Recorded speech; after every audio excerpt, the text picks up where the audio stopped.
Good morning YouTube, what is up? Welcome back to another episode. This year we're taking on Sydney's Backyard Ultra for the third time, April 2026, let's go. This being my third Backyard Ultra, I knew what I was in for. I was confident with my setup, my nutrition and my game plan. The only thing different was this time, I ran my night laps a lot quicker, which meant I had longer rest. My nutrition plan was quite simple. We're having 30 grams of carbs through Pure Carbs, Gentech Nutrition. So that was going in my 500 ml sodium bottle, which I would take on the run. So I'd sip through the full lap. And when I get back to my setup, I would have 30 grams of food from bananas, dates, a food bar, honey, syrup.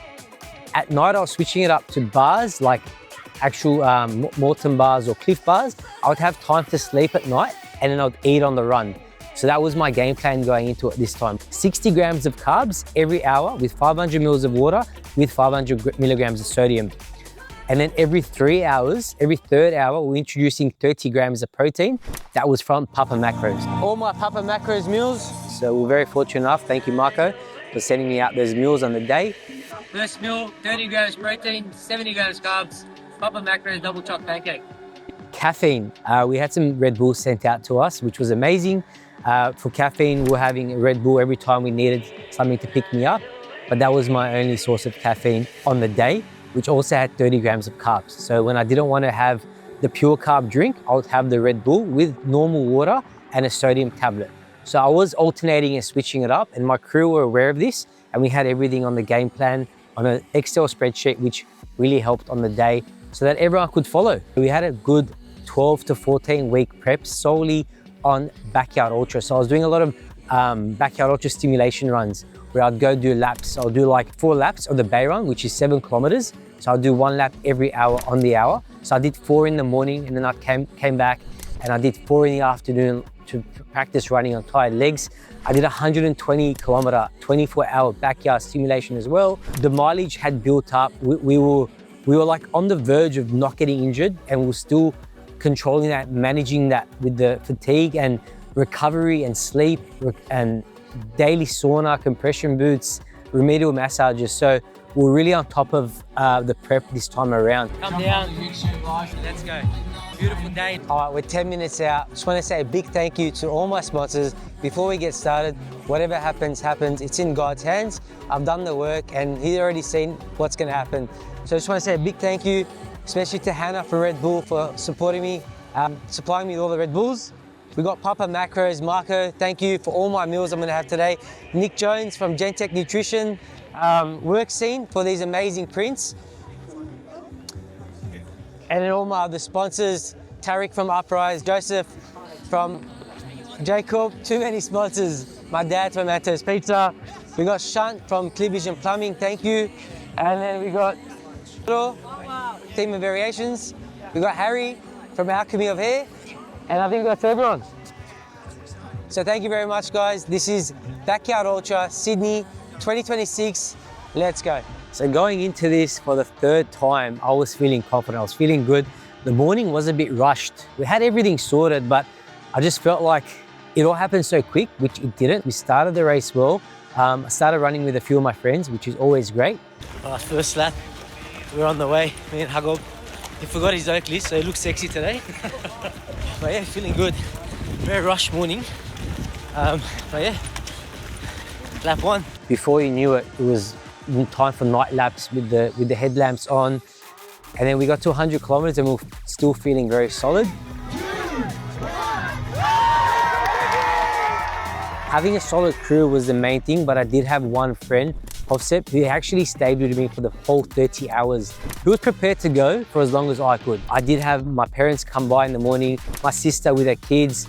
We had my friends come during the day and a big group of my other friends. There was about 10 or 15 of them. I had some shirts made, which were amazing. This was now the 4th time I've ran up to 100 Ks. I was coming in about 41, 42 minutes with about over 15 minutes rest. So I was coming in hot, I was getting in the chair, I was sleeping. And then once we got to 160 Ks, 8 a.m, Sunday morning, I was still feeling good. The nutrition, the hydration, my gut, my stomach, everything was going well until we hit the 170 kilometer mark. So I had my post anterior, it's like the front of the shin, that aggravated from, I believe it was from running hard up the hills. And then that spread down to the ankle, which caused the ankle to seize and slowly start to swell up. And I said, there is no way I'm leaving here without a PB, a good PB. I need to get that. There was a 200-kilometer singlet and I wanted that singlet. So we really stuck it out the last 30 Ks. 200, baby. 200 Ks, we did it. We did it, brother. 200 kilometers, let's go. The mind was good, but the ankle, and again, there was other races coming up, which I'll get to, which I said to myself, don't worry about the other races, this is more important. But at the end of the day, another thing I did say to myself was, if I'm gonna get injured and I'm gonna have to push through injury, I said, it's not worth it. There's so much more coming up this year that I thought, look, there's always gonna be another race or be another opportunity. It's still a 40-kilometer, it's a massive PB. So crossing that 200-kilometer finish line, once again, it felt better when I crossed the 160-kilometer finish line. It was a similar feeling, but then again, it still didn't hit like, I knew there was more. I knew that, could I have pushed, now that I think of it, could I have kept pushing through that ankle? Like how bad could I have got, you know what I mean? Yes, it was nothing got to do with the ankle, it was the post, it was pretty much shin splints. So I was like, do I keep pushing or do we call it a day and come back another time stronger and better? This is the reason why I had to stop. Ankle is cooked. Oh. I went on to do 2 more amazing races, which I'll get to. And we've recovered well and we're strong, and today we're running and we're good. There was a bigger picture. I did raise over $2,000 for Dementia Australia, and then collectively me and Hagop raised over $1,500 for Lorik Humanitarian Fund, which is in Armenia, for the families of Artsakh who have been displaced from their homes. The second thing is maturing as a runner, to know that you can call it a day and then know that you'll be back for another round when it's appropriate. So 2 weeks after Sydney's Backyard Ultra, we laced up at Sydney Hoka Half. I've done the course 3 times, so this was round 4. We were still a bit tender, a few niggles, my left knee, and then coming off my ankle injury.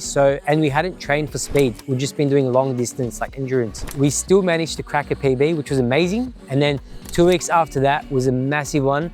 We did UTA 100, my first 100-kilometer proper race. This was the 5th time I've ran over 100 Ks, but it was the first time running over 1,500 meters of elevation.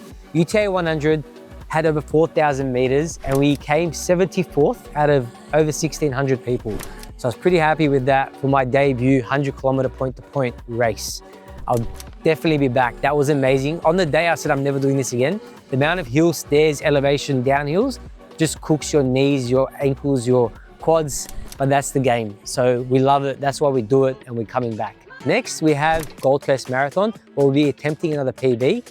My current PB for a full marathon is 3:01. So we go in there, we're gonna do it. We're confident we're gonna crack another PB. After Gold Coast, we have Sydney Marathon, then Melbourne Marathon. Then we're going back for a 5th round of Bondi to Manly. So I'm gonna have a good crack at that as well. And to finish it off, you already know it, Ironman Western Australia. We're coming back to Busselton for another round. So after Gold Coast Marathon, we will start our Ironman prep, which this time will give me a good 18-week prep. So yes, we're gonna pick up a few marathons along the way, but the key event that we're gonna focus on will be Ironman. So we'll start to incorporate more swims and bikes, and the runs will stay as normal. So I'm keen for that, keen for a big 2026. Let's go. Thank you for watching. Don't forget to hit like, share, subscribe, and follow more, because there'll be more coming.